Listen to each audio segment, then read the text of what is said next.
Watch how I transform this groundhog skull from this to this.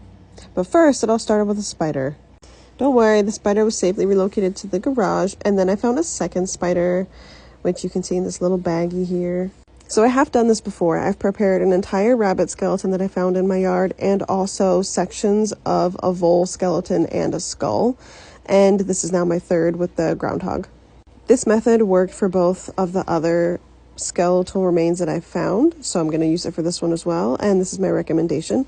Start out with a soak in warm soapy water. I just use antibacterial hand soap that's like kind of gentle, and I just use lukewarm water.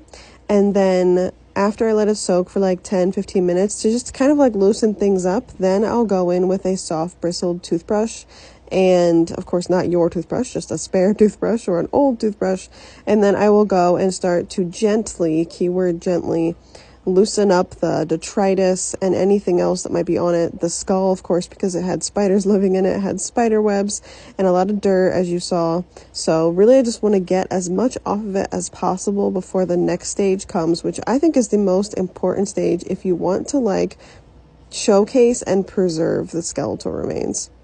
And real quick before we get to that, I just want to say any sort of oddities you ever see on my page, I have been given from other people or I bought secondhand because I don't want to support any unethical collection of animals, bugs, etc.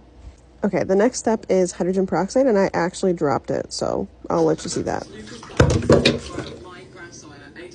Yep, that was fun. So I got it all over my shirt and the counter, but then I placed the bones inside of a cup or a bowl, whatever's big enough, and then I put the peroxide in. I just use a 3% peroxide. Some people use higher and then dilute it. I just use 3% and it works fine. It makes a lot of bubbles, and it will be bubbling for a while. So in this photo, it's been hours. In the video, it's been like 12 hours later, maybe more than 12 hours actually. And it's still letting off bubbles, and it's still having a little bit of dirt collection at the top. So after 24 hours is when I dump out the peroxide, and then I get to take a look at the bones. And they don't look super white until you let them dry off. But this is what they look like coming out of the peroxide. I give them a little bit of a rinse, and then I set them off to the side to dry. In my opinion, the peroxide step is super important. Look how much dirt came out that I wasn't able to get out by washing the day prior. And here it is. Thanks for watching.